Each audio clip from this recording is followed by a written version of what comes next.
Hello everyone, exam warrior में आप सभी का स्वागत है। दोस्तों, बीपीएससी टीआरई 4 के जीके जीएस की प्रैक्टिस सेट को आगे बढ़ाते हुए आज की इस क्लास में हम लोग प्रैक्टिस सेट नंबर 3 के प्रश्नों को देखेंगे।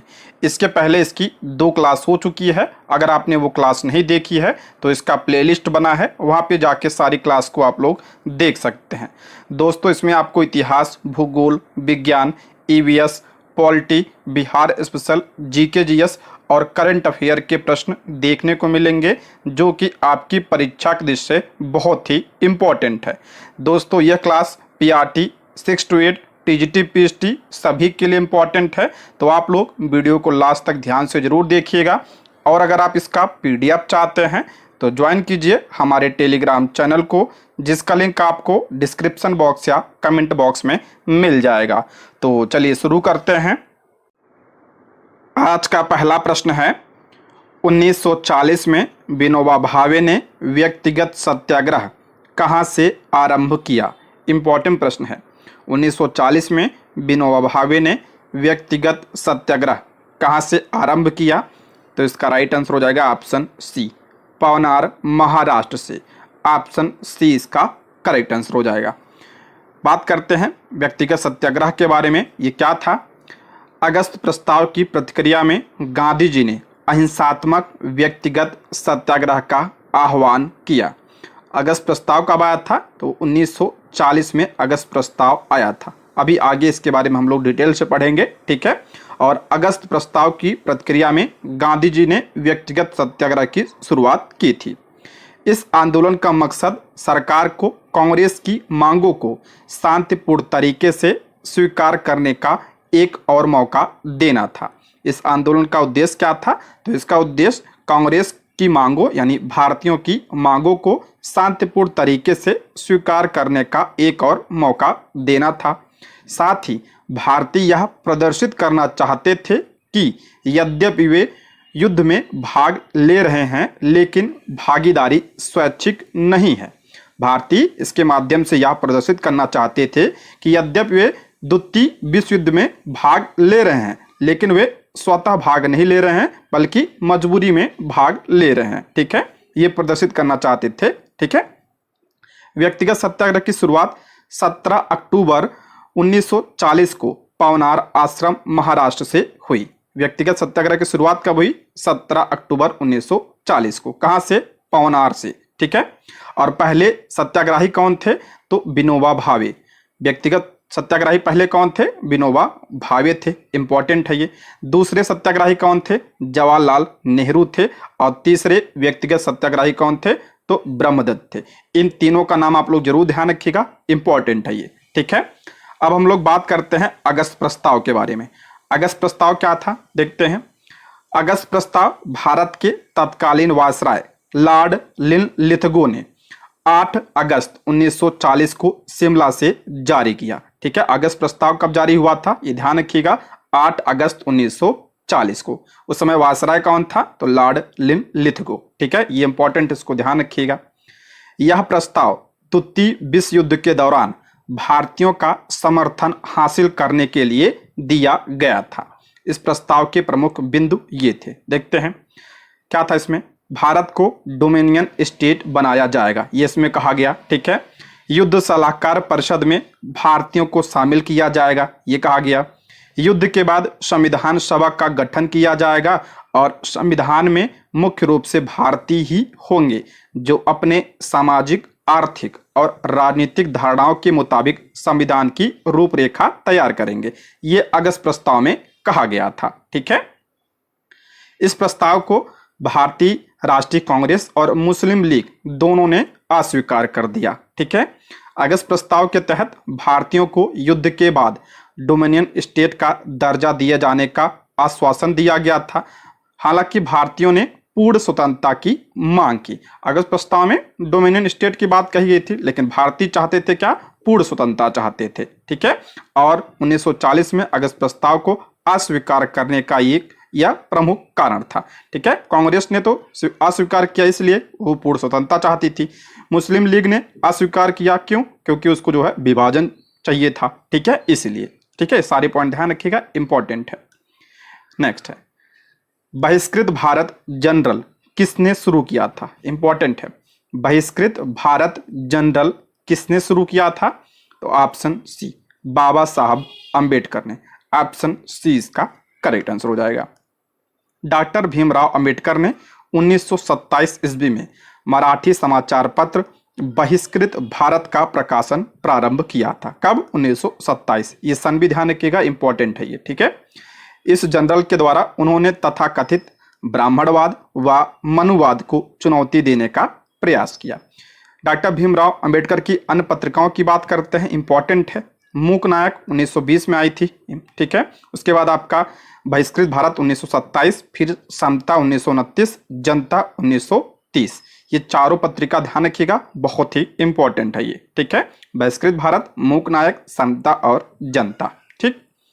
नेक्स्ट है, वर्ष 1897 के भारतीय राष्ट्रीय कांग्रेस के अमरावती अधिवेशन को किसने 3 दिवसीय तमाशा कहा था? देखिए इंपॉर्टेंट प्रश्न है ये। वर्ष 1897 के भारतीय राष्ट्रीय कांग्रेस के अमरावती अधिवेशन को किसने 3 दिवसीय तमाशा कहा था? तो इसका राइट आंसर हो जाएगा ऑप्शन सी, अश्विनी कुमार दत्त ने। ऑप्शन सी इसका करेक्ट आंसर हो जाएगा। भारतीय राष्ट्रीय कांग्रेस का 13वां अधिवेशन अमरावती में संपन्न हुआ था। इस अधिवेशन को अश्विनी कुमार दत्त ने 3 दिवसीय तमाशा कहकर उपहास उड़ाया था, ठीक है। किसने कहा था? अश्विनी कुमार दत्त ने कहा था इसे 3 दिवसीय तमाशा, जबकि लाला लाजपत राय ने इसे वार्षिक मेला कहकर मजाक उड़ाया था। लाला लाजपत राय ने इसे क्या कहा था? वार्षिक मेला कहा था।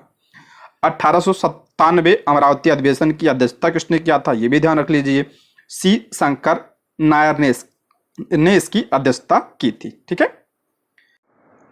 अगला प्रश्न है, नेहरू रिपोर्ट डैश की अध्यक्षता में एक कमेटी द्वारा तैयार किया गया था और इसका विषय डैश था। नेहरू रिपोर्ट किसकी अध्यक्षता में तैयार किया गया था? तो मोतीलाल नेहरू की अध्यक्षता में से तैयार किया गया था और इसका विषय क्या था?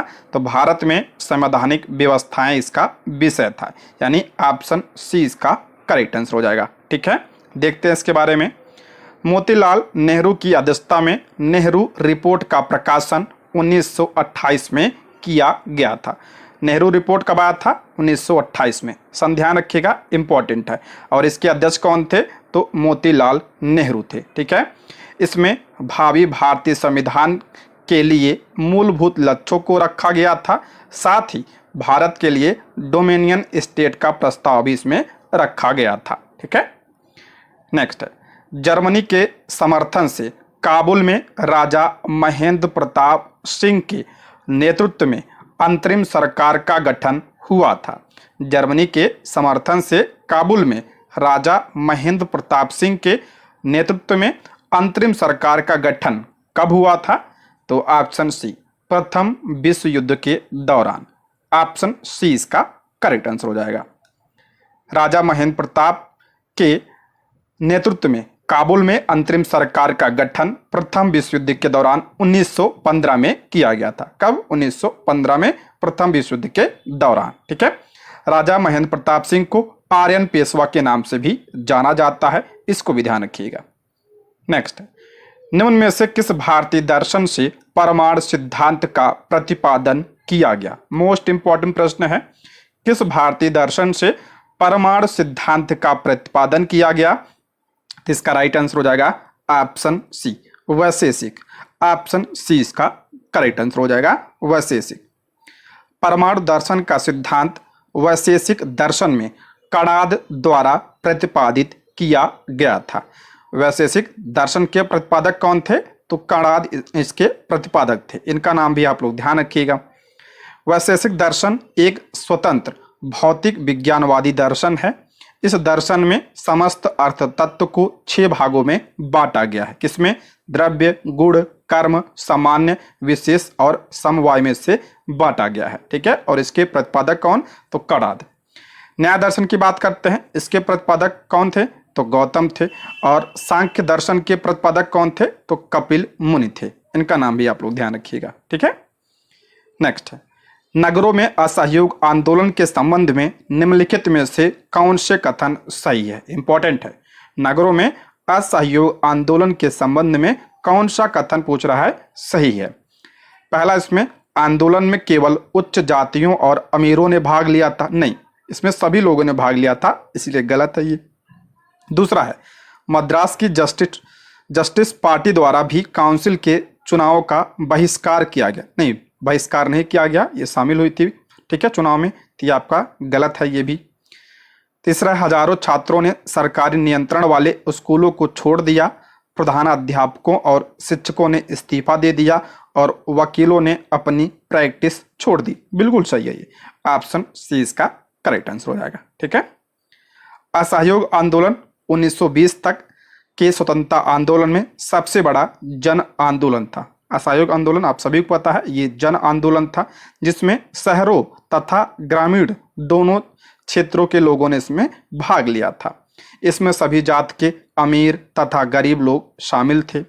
हजारों छात्रों ने सरकारी नियंत्रण वाले स्कूलों को छोड़ दिया, प्रधान अध्यापकों और शिक्षकों ने इस्तीफा दे दिया और वकीलों ने अपनी प्रैक्टिस छोड़ दी थी, ठीक है। इस समय हुए काउंसिल चुनाव में मद्रास की जस्टिस पार्टी ने भाग लिया और इसमें जो है 63 सीटों पर जीत दर्ज की थी, ठीक है। नेक्स्ट है, बुद्ध की प्राचीनतम प्रतिमा किस शैली में प्राप्त होती है? इंपॉर्टेंट है, बुद्ध की प्राचीनतम प्रतिमा किस शैली में प्राप्त होती है? तो इसका राइट आंसर हो जाएगा ऑप्शन ए, गंधार शैली में। ऑप्शन ए इसका करेक्ट आंसर हो जाएगा। बुद्ध की सबसे प्राचीन मूर्ति का निर्माण गांधार शैली के अंतर्गत हुआ है। गांधार कला शैली को हिंद यूनानी कला के नाम से भी जाना जाता है। इंपॉर्टेंट है, गांधार कला शैली को हिंद यूनानी कला शैली के नाम से भी जाना जाता है। गांधार कला शैली की विषय वस्तु भारतीय थी, परंतु कला शैली क्या थी? यूनानी थी, यूनानी तथा रोमन थे, इसलिए इसे हिंद यूनानी कला शैली के नाम से भी जाना जाता है। विषय वस्तु इसमें भारतीय होती थी और कला शैली यूनानी, ठीक। कनिष्क के शासनकाल में गांधार शैली का अधिक विकास हुआ। इंपॉर्टेंट है, ये पूछा जाता है किसके शासनकाल में गांधार शैली का सबसे ज्यादा विकास हुआ? तो कनिष्क के समय में, ठीक है। भरूच और सांची में कनिष्क द्वारा निर्मित स्तूप गांधार शैली की क्या है? उदाहरण है, ठीक। नेक्स्ट, इनाम गांव एक महत्वपूर्ण पुरातात्विक स्थल किस नदी पर स्थित है? इनाम गांव ये किस नदी पर स्थित है? तो इसका राइट आंसर हो जाएगा ऑप्शन सी, घोड़ नदी। ऑप्शन सी इसका करेक्ट आंसर हो जाएगा। इनाम गांव कहाँ पे है? महाराष्ट्र में। इनाम गांव महाराष्ट्र में स्थित हड़प्पा के बाद का कृषि स्थल है जो घोड़ नदी के दाहिने किनारे पर यह स्थित है। इसे भीमा घाटी का क्षेत्रीय केंद्र माना जाता है। पुरातत्वविदों को इनाम गांव में गेहूं, जौ, चावल, दाल, बाजरा, मटर और तिल के बीज और कई जानवरों की हड्डियां आदि यहां से मिले हैं। नेक्स्ट है, निम्नलिखित में से कौन सा जोड़ा सही नहीं है? ठीक है, इसमें पूछ रहा कौन सा जोड़ा सही नहीं है। लेखक दिया है और पुस्तक दिया है, ठीक है। दांडी की पुस्तक 10 कुमार चरित बिल्कुल करेक्ट है, ये इंपॉर्टेंट है। ये आर्यभट्ट बृहद संहिता, नहीं, बृहद संहिता किसने लिखा है? तो ये वराह मिहिर ने लिखा है, ठीक है। वराह मिहिर की रचना है बृहद संहिता, तो ये आपका गलत है। अगला है भास स्वप्नवास वदत्ता, ये बिल्कुल करेक्ट है। इसमें पूछ रहा है कौन सा सही नहीं है, इसलिए ऑप्शन बी इसका राइट आंसर हो जाएगा। नेक्स्ट, चीनी स्रोत के अनुसार श्रीलंका के शासक मेघवर्मन ने गया में बौद्ध मंदिर बनाने की अनुमति के लिए निम्नलिखित में से किस गुप्त राजा के पास एक मिशनरी भेजा था? इंपॉर्टेंट है ये आपके बीपीएससी के द्वारा पूछा गया प्रश्न है, ठीक है। चीनी स्रोत के अनुसार श्रीलंका के शासक मेघवर्मन ने गया में बौद्ध मंदिर बनाने की अनुमति के लिए किस गुप्त राजा के पास एक मिशनरी भेजा था? तो ऑप्शन बी, समुद्रगुप्त के पास। ऑप्शन बी इसका राइट आंसर हो जाएगा। गुप्त सम्राट समुद्रगुप्त ने श्रीलंका यानी सिलोन के बौद्ध राजा मेघवर्मन को बोधगया में एक मठ बनाने की अनुमति दी थी। इस कार्य के लिए समुद्रगुप्त को अनुकंपवन यानी करुणा से भरा कहा गया, ठीक है। इंपॉर्टेंट है ये पॉइंट। समुद्रगुप्त की बात करते हैं तो समुद्रगुप्त गुप्त साम्राज्य के प्रसिद्ध शासक थे जो गुप्त वंश के दूसरे राजा और चंद्रगुप्त प्रथम के उत्तराधिकारी थे। समुद्रगुप्त से संबंधित इलाहाबाद स्तंभ शिलालेख, जिसे प्रयाग प्रशस्ति के नाम से भी जाना जाता है, उनके दरबारी कवि हरिसेन द्वारा रचित प्रशस्ति लेख है, जिसमें समुद्रगुप्त के सैन्य विजयों का वर्णन है। इंपॉर्टेंट है। प्रयाग प्रशस्ति की रचना किसने किया था? तो हरिसेन ने किया था। ये इंपॉर्टेंट है, इसको ध्यान रखिएगा। और इसमें समुद्रगुप्त के विजयों का वर्णन किया गया है। ठीक है, नेक्स्ट है, किस मुगल शासक ने चित्रकारी के लिए कारखाने बनवाए? किस मुगल शासक ने चित्रकारी के लिए कारखाने बनवाए? ये सब प्रश्न बीपीएससी के द्वारा पूछे जा चुके हैं, इसलिए इंपॉर्टेंट है आपके लिए। ठीक, इसका राइट आंसर हो जाएगा option B, Akbar. Option B इसका राइट आंसर हो जाएगा। अकबर के शासन काल में चित्रकला को काफी सुनियोजित तरीके से विकसित किया जाता था। चित्रकला को बनाने वाले कलाकारों के लिए एक कारखाना या तस्वीर खाना बनाया गया था।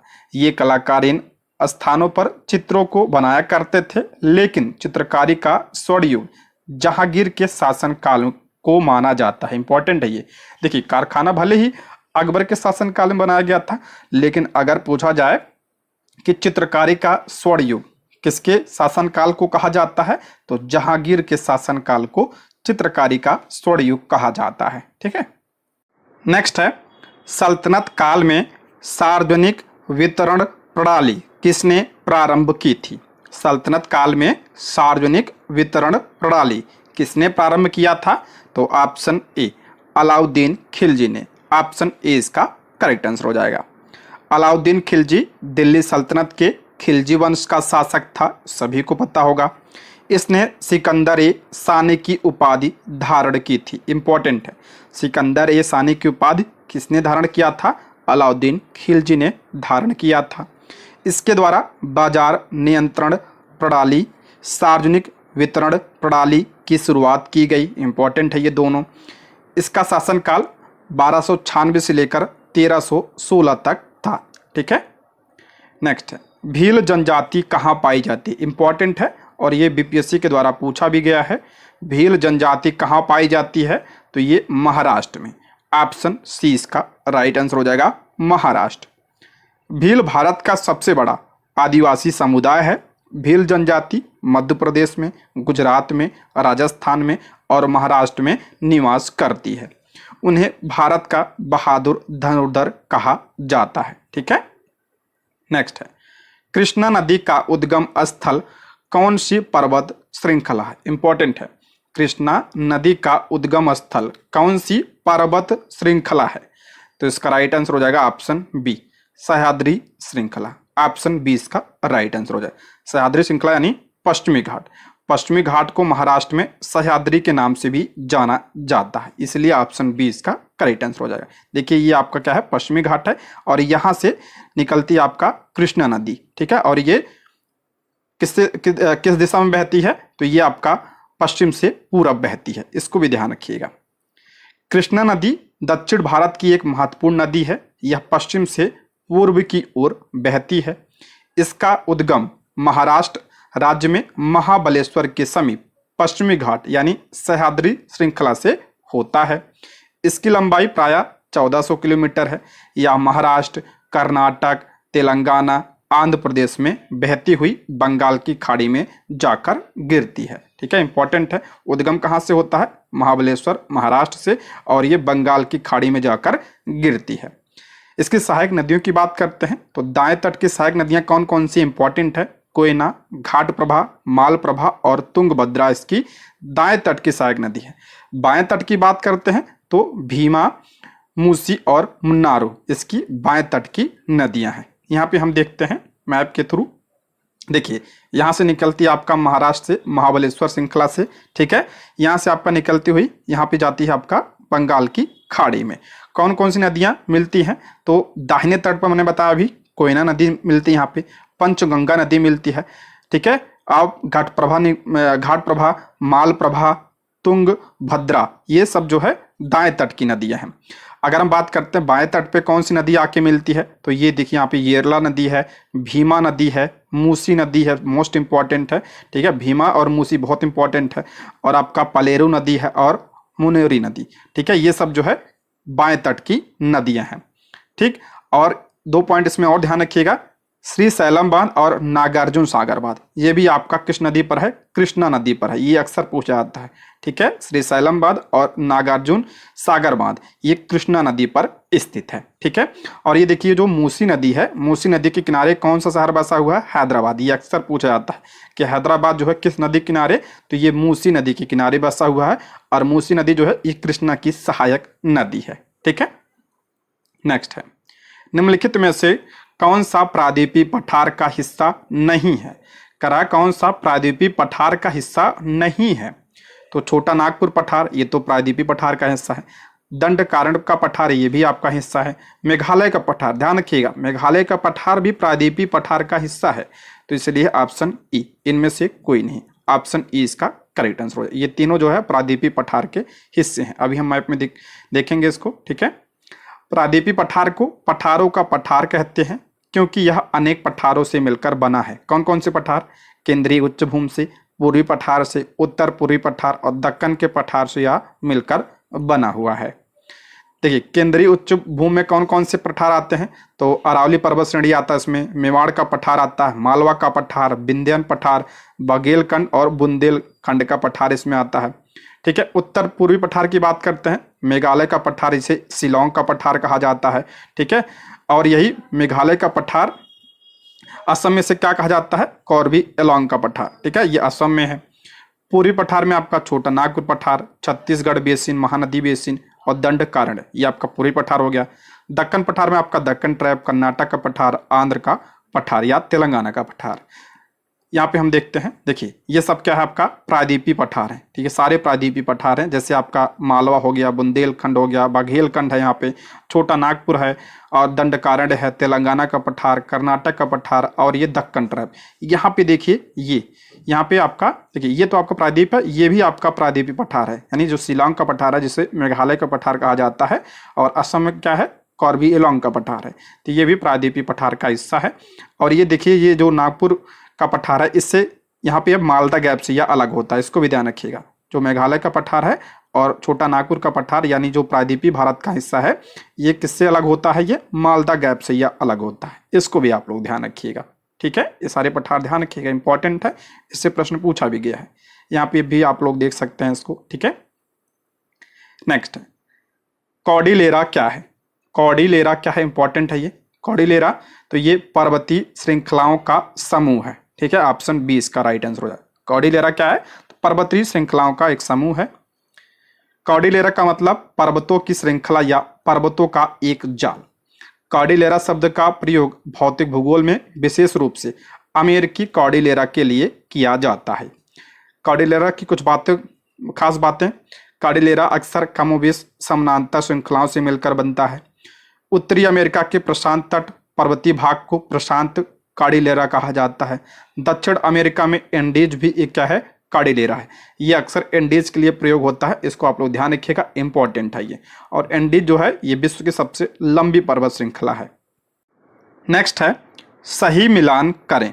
देखते हैं, सबसे गर्म कौन सा है? इसमें सहारा मरुस्थल। ठीक है, सबसे ठंडा हो जाएगा आपका अंटार्कटिका, सबसे नम चेरापूंजी और सबसे सूखा यानी सबसे शुष्क चिली हो जाएगा। ठीक है, नेक्स्ट है, यूरोप की एक पर्वत श्रृंखला है। यूरोप की पर्वत श्रृंखला कौन सी है इनमें से? तो इसका राइट आंसर हो जाएगा option A, Alps. Option A इसका करेक्ट आंसर हो जाएगा। ठीक है, आल्प्स पर्वत श्रृंखला मध्य यूरोप में स्थित है। आल्प्स का विस्तार फ्रांस, ऑस्ट्रिया, जर्मनी, स्विट्जरलैंड में है। आल्प्स का सबसे ऊंचा बिंदु यानी सबसे ऊंची चोटी कौन सी है? तो मोंट ब्लांक इसकी सबसे ऊंची चोटी है। इसकी ऊंचाई कितनी है? 4010 मीटर इसकी ऊंचाई है। यह एक नए वलित पर्वत का उदाहरण है, इंपॉर्टेंट है। यह क्या है? नवीन वलित पर्वत है। ये आपका पूछा गया है, बीपीएससी टीआरई 2 में पूछा गया था ये। हिमालय कहाँ पे? एशिया में है। एंडीज दक्षिण अमेरिका में है। रॉकी कहाँ पे है? ये उत्तरी अमेरिका में है। ठीक है, नेक्स्ट है, जमशेदपुर लेबर एसोसिएशन की स्थापना 1920 में किसने की? इंपॉर्टेंट है, जमशेदपुर लेबर एसोसिएशन की स्थापना 1920 में हुई थी। किसने किया था? Option A, S N Haldar ने इसकी स्थापना की थी। Option A. Jamshedpur labour association की स्थापना 1920 में सुरेंद्र नाथ हल्दर ने किया था। इस संस्था की स्थापना Tata iron and steel company के पहली हड़ताल के दौरान हुई थी, यानी कब? 1920 में। 26 अगस्त 1907 को झारखंड के जमशेदपुर में Tata iron and steel company की स्थापना हुई थी। मोस्ट इंपॉर्टेंट है, टीआरयू 3 में पूछा गया था। ठीक है, Tata iron and steel company की स्थापना 1907 में हुई थी। ठीक है, नेक्स्ट है, निम्नलिखित में से कौन से राष्ट्रीय उद्यान या वन्य जीव अभ्यारण्य बिहार में है?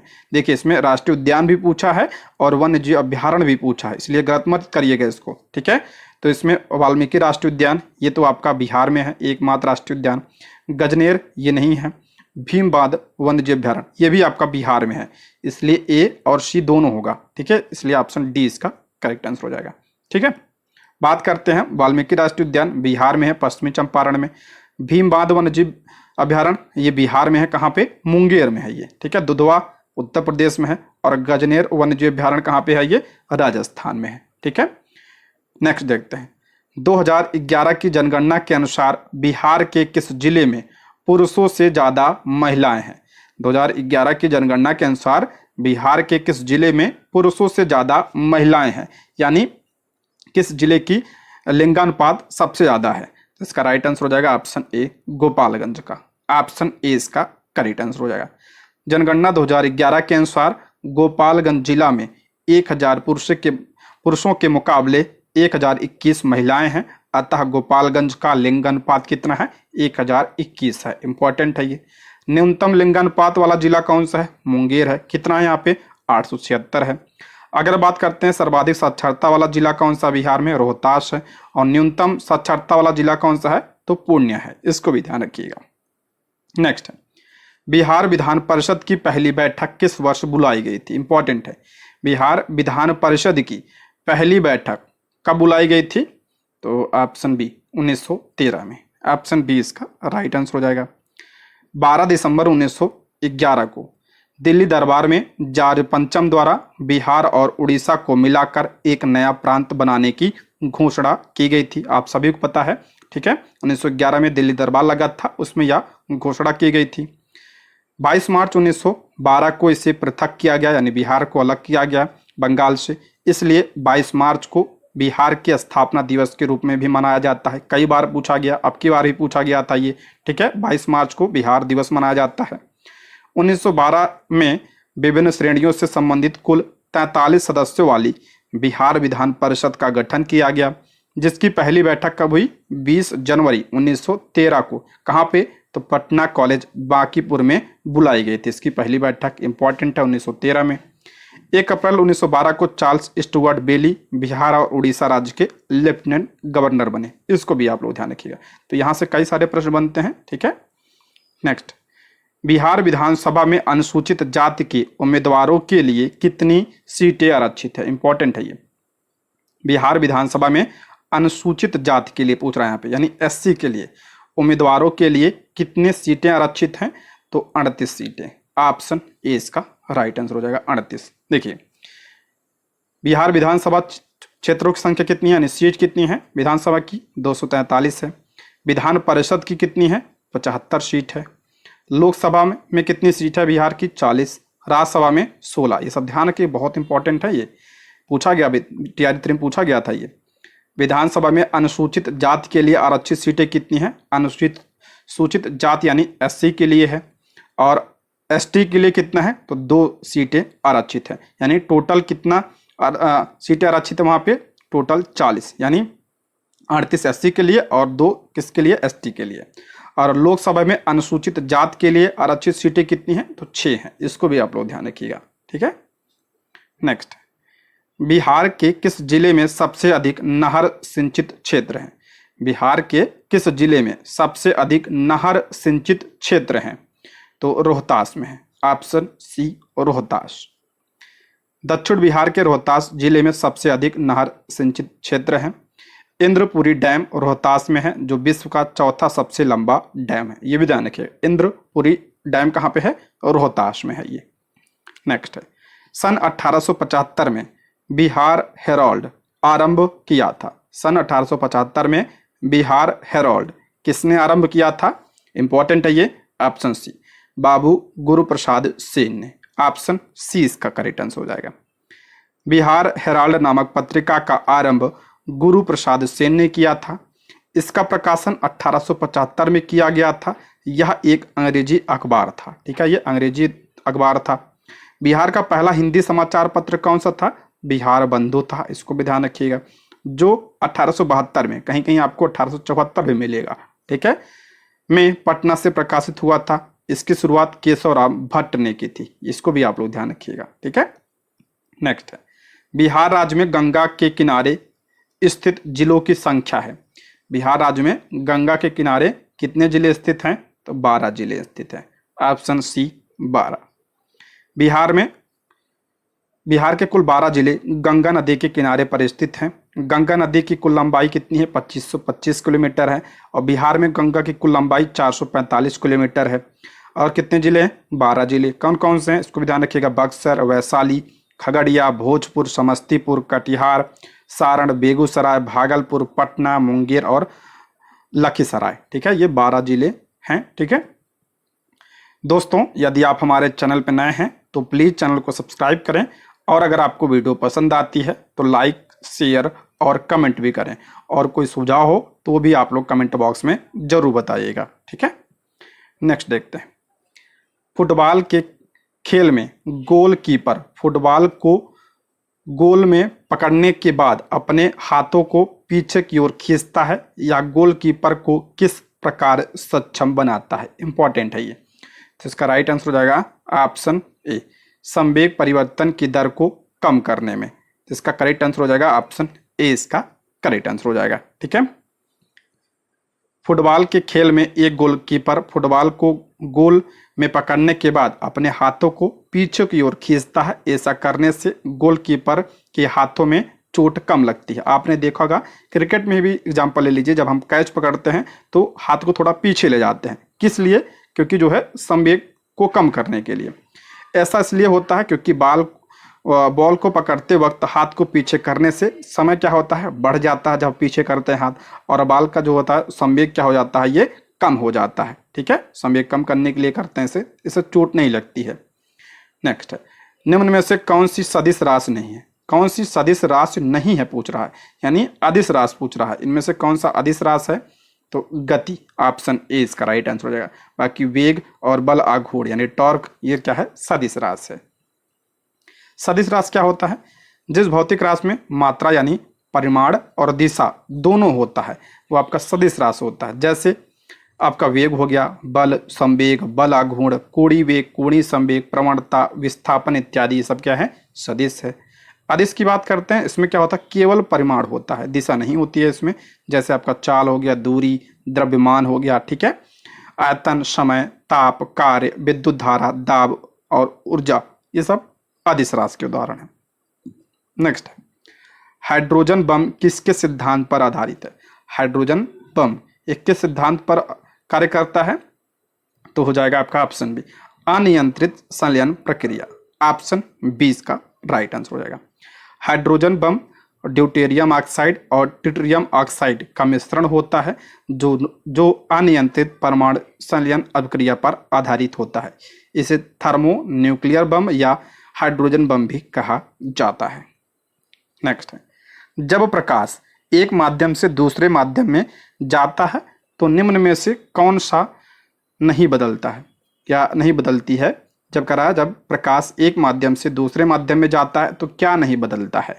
ठीक है, तो आवृत्ति नहीं बदलती है। बाकी आपका वेग बदल जाता है, तरंगदैर्घ्य भी बदल जाता है, आवृत्ति नहीं बदलती है।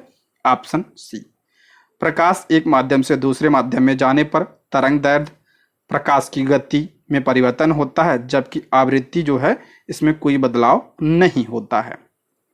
नेक्स्ट, सौर भट्ठी में प्रयुक्त होता है। इंपॉर्टेंट है ये। सौर भट्ठी में कौन सा क्या प्रयुक्त होता है? अवतल दर्पण की, उत्तल दर्पण की, अवतल लेंस। तो ध्यान रखिएगा, अवतल दर्पण प्रयुक्त होता है सौर भट्ठी में।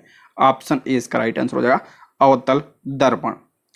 सौर भट्ठी एक संरचनात्मक युक्ति है जिसका प्रयोग विशेषकर उद्योग क्षेत्र में उच्च तापमान के उत्पादन हेतु सौर ऊर्जा के केंद्रीकरण के लिए किया जाता है। सौर भट्ठी में छोटे छोटे हजारों अवतल दर्पणों का प्रयोग किया जाता है। इसके फोकस पर एक भट्ठी रखी जाती है जहां सूर्य की किरणें दर्पण से परावर्तित होकर एक बिंदु पर मिलती हैं, जिस कारण भट्ठी का तापमान बहुत अधिक बढ़ जाता है। इससे लोहे जैसे धातु भी पिघलाए जाते हैं। यानी किसका प्रयोग किया जाता है इसमें? अवतल दर्पण का प्रयोग इसमें किया जाता है। अच्छा, अवतल दर्पण का प्रयोग और कहाँ पे किया जाता है? मैंने इसके पहले बताया था, तो गाड़ियों के हेडलाइट में इसका प्रयोग किया जाता है। ठीक है, हेडलाइट में भी इसका प्रयोग किया जाता है। नाई जो बाल बनाता है वो भी कौन सा दर्पण प्रयोग करता है? अवतल दर्पण का प्रयोग करता है। ठीक है, ये सब ध्यान रखिएगा, अवतल दर्पण। नेक्स्ट बढ़ते हैं। बायोगैस का निम्न में से कौन सा अवयव प्रमुख है? बायोगैस, तो इसका राइट आंसर हो जाएगा आपका ऑप्शन ए, मेथेन। टीआरई 3 में पूछा गया था। ठीक है, ऑप्शन क्या हो जाएगा? ए इसका राइट आंसर हो जाएगा। बायोगैस का घटक मेथेन है मुख्य। बायोगैस जीवाश्म ईंधन से बनाया जाता है। यह अमृत जैव सामग्री से बायोगैस या जैव रासायनिक प्रक्रिया के माध्यम से उत्पन्न होती है, जिसमें कुछ प्रकार के बैक्टीरिया जैविक कचरे को उपयोगी बायोगैस में परिवर्तित करते हैं। मेथेन गैस बायोगैस का क्या है? मुख्य घटक है। इंपॉर्टेंट है ये। देखिए, बायोगैस में समानता आपका मेथेन सबसे ज़्यादा होता है, उसके बाद कार्बन डाइऑक्साइड, इसमें थोड़ा बहुत नाइट्रोजन भी होता है, हाइड्रोजन भी होता है और हाइड्रोजन सल्फाइड भी होता है। ठीक है, मेथेन और कार्बन डाइऑक्साइड सर्वाधिक होता है। मुख्य घटक इसका मेथेन है। नेक्स्ट है, निम्न में से कौन से पीतल के घटक हैं? पीतल के घटक कौन सा है? पीतल के घटक, पीतल आपका क्या है? मिश्र धातु है। ये किससे मिलकर बना होता है पीतल? तो इसका हो जाएगा जस्ता और तांबा। ऑप्शन ए इसका राइट आंसर हो जाएगा। जस्ता और तांबा से मिलकर बना होता है ये। ठीक है,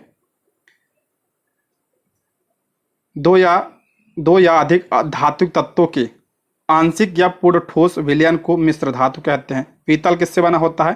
तांबा और जस्ता से बना होता है। पीतल किससे? तांबा और जस्ता से बना होता है। घंटा धातु यानी जो बेल होता है वो आपका तांबा और टिन से बना होता है। कांसा आपका तांबा टिन से बना होता है। जर्मन सिल्वर ये तांबा जस्ता और निकिल से बना होता है। गन मेटल जो होता है ये तांबा जस्ता टिन से बनता है।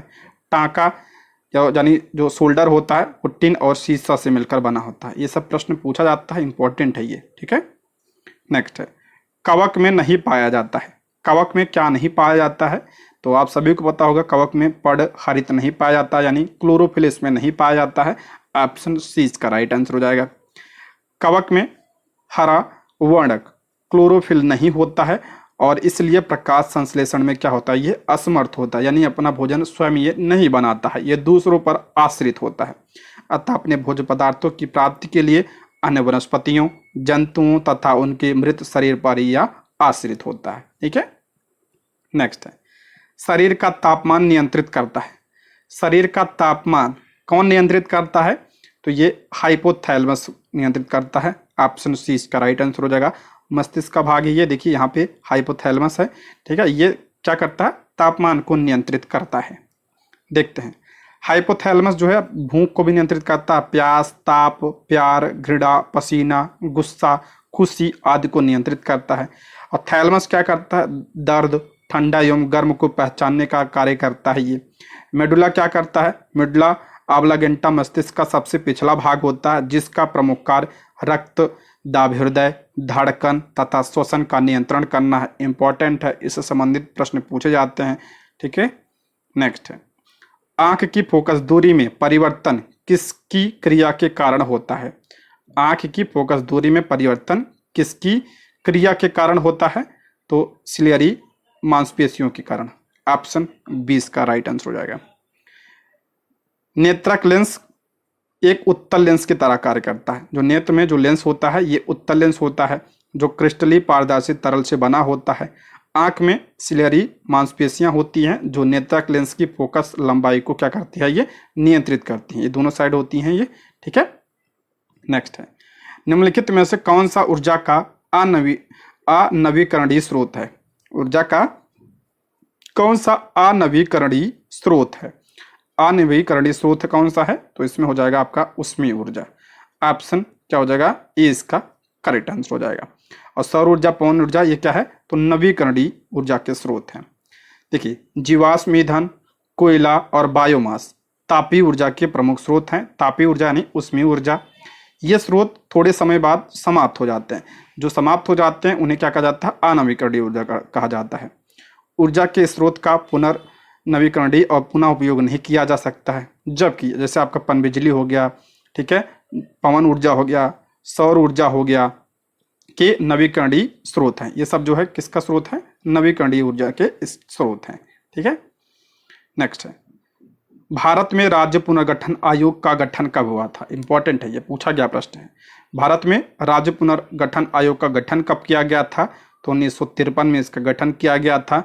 ऑप्शन सी। 22 दिसंबर 1953 को भारत की केंद्र सरकार ने राज्य की सीमाओं के पुनर्गठन का सुझाव देने के लिए राज्य पुनर्गठन आयोग की स्थापना की। आयोग ने 1955 में लगभग 2 वर्षों के शोध के बाद सुझाव दिया कि भारत के राज्य की सीमाओं को 14 राज्यों और 6 केंद्र शासित क्षेत्रों में पुनर्गठित किया जाए।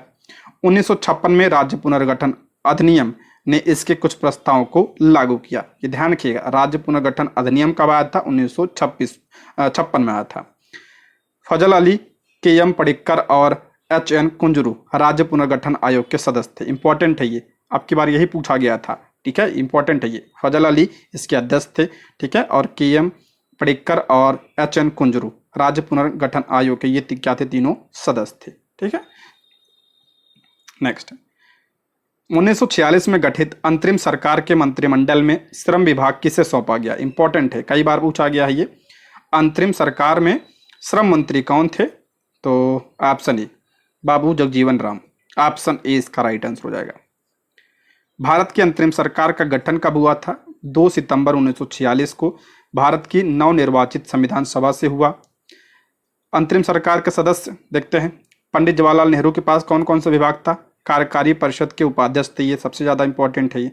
विदेश विभाग इनके पास था। राष्ट्रमंडल से संबंधित मामले भी इनके पास था। सरदार वल्लभ भाई पटेल, गृह मंत्रालय, सूचना एवं प्रसारण मंत्रालय इनके पास था। बलदेव सिंह क्या थे? इनके पास रक्षा विभाग था। सी गोपालाचारी, शिक्षा। डॉक्टर राजेंद्र प्रसाद बहुत ज़्यादा इंपॉर्टेंट है, पूछा गया, खाद्य एवं कृषि। औडा असफ अली, रेलवे। जगजीवन राम, श्रम। और लियाकत अली के पास वित्त विभाग था। ये सब ध्यान रखिएगा, इससे संबंधित कई बार प्रश्न पूछा गया है ये। ठीक है, नेक्स्ट है, प्रत्येक राज्य में लोकसभा की सीटों का निर्धारण परिसीमन आयोग द्वारा किया जाता है। इस परिसीमन को किस वर्ष तक रोक दिया गया है? देखिए, करा प्रत्येक राज्य में लोकसभा की सीटों का निर्धारण परिसीमन आयोग द्वारा किया जाता है। इस परिसीमन को किस वर्ष तक रोक दिया गया है? तो 2026 तक इसे रोक दिया गया है। Option C. संविधान के 84वें संविधान संशोधन 2002 के अनुसार 2026 तक लोकसभा की सीटों का परिसीमन वर्ष 1971 की जनगणना के आधार पर किया जाएगा। इसमें कहा गया था, ठीक है, 1971 की जनगणना को आधार मानकर जो है लोकसभा की सीटों का अभी तक आवंटन किया गया है और ये 2026 तक ऐसे ही रहेगा। नेक्स्ट है, 103वां संवैधानिक संशोधन संबंधित है। 103वां संवैधानिक संशोधन किससे संबंधित है? ये तो ये आरक्षण से संबंधित था। ऑप्शन ए। देखते हैं इसके बारे में।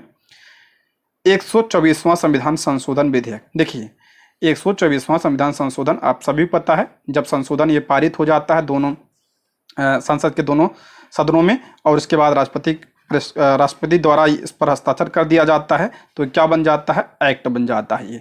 तो वही बात करते हैं, अगर विधेयक पूछा जाए कौन सा था? 124वां था। और अधिनियम यानी एक्ट कौन सा बना? ये 103वां संशोधन एक्ट बना। इसे कब पारित किया गया था? 2019 में।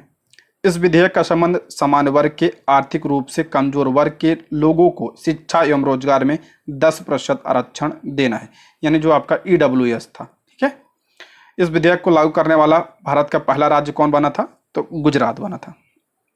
नेक्स्ट है, 5वीं अनुसूची किस विशिष्ट समूह के लोगों के शासन और हितों की सुरक्षा से संबंधित है? इंपॉर्टेंट है। 5वीं अनुसूची किससे संबंधित है? ये तो ये आपका हो जाएगा ऑप्शन बी, अनुसूचित जनजाति से संबंधित है। ऑप्शन बी इसका राइट आंसर हो जाएगा। भारतीय संविधान की 5वीं अनुसूची अनुसूचित जनजाति यानी ST के लोगों के अनुशासन एवं उनके हितों की सुरक्षा से संबंधित है। ये भारत सरकार ने अनुसूचित क्षेत्र को ऐसे क्षेत्र से अभिप्रेत किया है जिन्हें राष्ट्रपति के आदेश द्वारा अनुसूचित क्षेत्र घोषित किया जाता है। इंपॉर्टेंट है ये, राष्ट्रपति के आदेश द्वारा इसे जो है घोषित किया जाता है। वर्तमान में आपका 10 राज्यों आंध्र प्रदेश, छत्तीसगढ़, गुजरात, हिमाचल प्रदेश, झारखंड, मध्य प्रदेश, महाराष्ट्र, उड़ीसा, राजस्थान और तेलंगाना में 5वीं अनुसूची के तहत अनुसूचित क्षेत्र विद्यमान है। ठीक है, नेक्स्ट है, 1 रुपए के नोट पर हस्ताक्षर होता है। 1 रुपए के नोट पर किसका हस्ताक्षर होता है? तो हो जाएगा आपका ऑप्शन ए, वित्त मंत्रालय के सचिव का हस्ताक्षर होता है इस पे, ऑप्शन ए। बाकी जो नोट होते हैं उस पर हस्ताक्षर किसका होता है? तो आरबीआई का जो गवर्नर होता है उसका हस्ताक्षर होता है। और 1 रुपए के नोट पर सिर्फ वित्त मंत्रालय के सचिव का हस्ताक्षर होता है। आप लोग कमेंट बॉक्स में बताइए कि वर्तमान में आरबीआई के गवर्नर कौन है। नेक्स्ट है, ग्रीन हाउस गैस क्या है? ग्रीन हाउस गैस पूछ रहा क्या है? तो हो जाएगा इसमें ऑप्शन बी, गैस जो अवरक्त विकिरण उत्सर्जित और अवशोषित करती है। ऑप्शन बी इसका राइट आंसर हो जाएगा। देखते हैं इसके बारे में। ग्रीन हाउस गैसें वे गैसें हैं जो अवरक्त विकिरण को अवशोषित और उत्सर्जित कर सकती हैं, जिन्हें ग्रीन हाउस प्रभाव, जिससे जो है ग्रीन हाउस प्रभाव उत्पन्न होता है। देखिए, पृथ्वी के वायुमंडल में मुख्य ग्रीन हाउस गैसें कौन सी है? जलवाष्प है, कार्बन डाइऑक्साइड है, मीथेन हो गया आपका, नाइट्रस ऑक्साइड और ओजोन, ये सब ग्रीन हाउस गैसें हैं। इंपॉर्टेंट है ये गैसें सूर्य के प्रकाश को वायुमंडल में स्वतंत्र रूप से प्रवेश करने देती हैं। यानी जब प्रकाश आता है वो प्रवेश कर जाता है वायुमंडल में। जब सूर्य का प्रकाश पृथ्वी की सतह पर पड़ता है तो इसका कुछ भाग अवरक्त विकिरण के रूप में यानी गर्मी के रूप में अंतरिक्ष की ओर परावर्तित हो जाता है। ग्रीन हाउस गैसें इस अवरक्त विकिरण को अवशोषित करती हैं और वायुमंडल में गर्मी को रोक लेती हैं। यह प्रक्रिया पृथ्वी के तापमान को बनाए रखने के लिए आवश्यक है। ये ध्यान रखिएगा, ग्रीन हाउस प्रभाव भी हमारे पृथ्वी के लिए आवश्यक है। अगर ये गैसें ना हो तो पृथ्वी क्या हो जाएगी? ठंडी हो जाएगी। लेकिन इन गैसों की अधिकता से ग्लोबल वार्मिंग और जलवायु परिवर्तन हो सकता है। अगर ज़्यादा हो जाएगी तो नुकसान है। ठीक है, देखिए ग्रीन हाउस करती क्या है, मान लीजिए सूर्य का प्रकाश आ रहा है यहाँ पे और यहाँ पे आया तो आने देती है आराम से, लेकिन यहाँ से जब परावर्तित होकर किरणें जाती हैं तो ये उनको रोक लेती है। तो उन्हीं से जो होता है हमारा वायुमंडल क्या हो जाता है? गर्म हो जाता है। ठीक है, इससे संबंधित भी एक प्रश्न आपकी बार पूछा गया था। ठीक है, नेक्स्ट है, निम्नलिखित में से किस जीव को जल प्रदूषण का जैव सूचक माना जाता है? किस जीव को जल प्रदूषण का जैव सूचक माना जाता है? तो मेढक को माना जाता है। ऑप्शन ए, मेढक। मेढकों को उनकी पारगम त्वचा के कारण जल प्रदूषण का जैव सूचक माना जाता है, जो उन्हें पर्यावरण में परिवर्तन के प्रति अत्यधिक संवेदनशील बनाती हैं। किसी जलाशय में मेढकों की उपस्थिति या अनुपस्थिति उस क्षेत्र के पारिस्थितिक स्वास्थ्य के बारे में बहुमूल्य जानकारी प्रदान कर सकती है। कीटनाशकों, भारी धातुओं और अन्य विषैले पदार्थों सहित प्रदूषकों के प्रभाव का आकलन करने के लिए पर्यावरण निगरानी कार्यक्रमों में अक्सर मेढकों का उपयोग किया जाता है। उनका जीवन चक्र, जिसमें आपका जलीय और स्थलीय दोनों अवस्थाएं शामिल हैं, उन्हें जल और स्थल दोनों पारिस्थितिकी प्रणालियों के स्वास्थ्य को प्रतिबिंबित करने की अनुमति देता है। नेक्स्ट है, राष्ट्रपति द्रौपदी मुर्मू ने विश्व शांति बुद्ध विहार का उद्घाटन कहाँ किया? इंपॉर्टेंट है, द्रौपदी मुर्मू ने विश्व शांति बुद्ध विहार का उद्घाटन कहाँ पे किया? तो इसका राइट आंसर हो जाएगा आपका कहाँ पे? महाराष्ट्र में। Option B, Maharashtra. भारत की राष्ट्रपति द्रौपदी मुर्मू ने महाराष्ट्र के लातूर जिले के उदगीर में नवनिर्मित विश्व शांति बुद्ध विहार का उद्घाटन किया। कहाँ पे? उदगीर में। उदगीर में नव उद्घाटन बुद्ध विहार कर्नाटक के कलबुर्गी में बुद्ध विहार की प्रतिकृति है। विश्व शांति बुद्ध विहार ये 15 हेक्टेयर में फैला है। बस आप ये ध्यान रखिए कहाँ पर है ये? लातूर जिले के उदगीर में इसका उद्घाटन किया है। नेक्स्ट है, पेरिस ओलंपिक 2024 में भारतीय क्लब थ्रोवर धर्मवीर ने कौन सा अवार्ड जीता है? धर्मवीर ने जो है कौन सा अवार्ड जीता है इसमें? तो स्वर्ण जीता है, यानी गोल्ड जीता है। ऑप्शन ए इसका राइट आंसर है। धर्मवीर ने स्वर्ण जीता है और प्रणव सूरमा ने क्या जीता है? तो ये इन्होंने जो है सिल्वर जीता है। इसमें दोनों का नाम ध्यान रखिएगा, इंपॉर्टेंट है ये। नेक्स्ट है, इंग्लिश चैनल को अकेले तैरकर पार करने वाले सबसे उम्रदराज भारतीय कौन है? इंग्लिश चैनल को अकेले तैरकर प्राप्त करने वाले सबसे उम्रदराज भारतीय कौन है? तो ऑप्शन सी, सिद्धार्थ अग्रवाल जी हैं। Option C, Siddharth Agarwal. बेंगलुरु के सिद्धार्थ अग्रवाल ने इंग्लिश चैनल को अकेले तैरकर पार करने वाले सबसे उम्रदराज भारतीय बनकर इतिहास रच दिया है। 29 अगस्त को 49 साल की उम्र में अग्रवाल ने 42 किलोमीटर की तैराकी 15 घंटे और 6 मिनट में पूरी की। ठीक है, 15 घंटे में। उन्होंने श्रीकांत विश्वनाथन द्वारा साल 2018 में बनाए गए रिकॉर्ड को पीछे छोड़ दिया है। नेक्स्ट है, भारत ने हाल ही में किस देश के साथ सेमीकंडक्टर क्षेत्र के लिए साझेदारी की है? इंपॉर्टेंट है ये। सेमीकंडक्टर के लिए किसके साथ साझेदारी किया भारत ने? तो सिंगापुर के साथ। Option C, Singapore. भारत और सिंगापुर ने सेमीकंडक्टर, स्वास्थ्य देखभाल और डिजिटल अर्थव्यवस्थाओं में सहयोग बढ़ाने और अपने संबंधों को व्यापक रणनीति साझेदारी तक बढ़ाने के उद्देश्य से कई समझौते पर हस्ताक्षर किए हैं। इस समझौते के तहत सेमीकंडक्टर इकोसिस्टम तैयार करना और भारतीय बाजार में सिंगापुर की कंपनियों के लिए अवसर प्रदान करने पर केंद्रित है। नेक्स्ट, उत्तर प्रदेश के मुख्यमंत्री योगी आदित्यनाथ ने राज्य में कितने फुटबॉल स्टेडियम बनाने की घोषणा की? इंपॉर्टेंट है ये।